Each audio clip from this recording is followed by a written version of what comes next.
IPL fans ரொம்ப நாளா எதிர்பார்த்துட்டு இருந்த அறிவிப்பு வந்திருக்கு.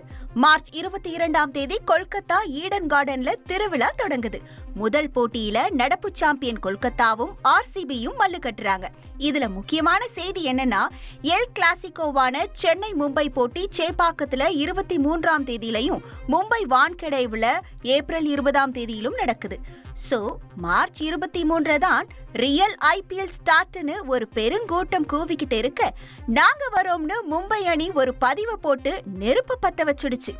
இது மட்டும் இல்லைங்க, சிஎஸ்கே ஆர்சிபி போட்டி மார்ச் 28ஆம் தேதி சேப்பாக்கத்திலையும் மே 3ஆம் தேதி பெங்களூர்லயும் நடக்குது. அந்த 2 நாள்ல பெரிய சம்பவம் காத்திருக்குன்னு இப்பவே கொம்பு சீவ ஆரம்பிச்சிட்டாங்க.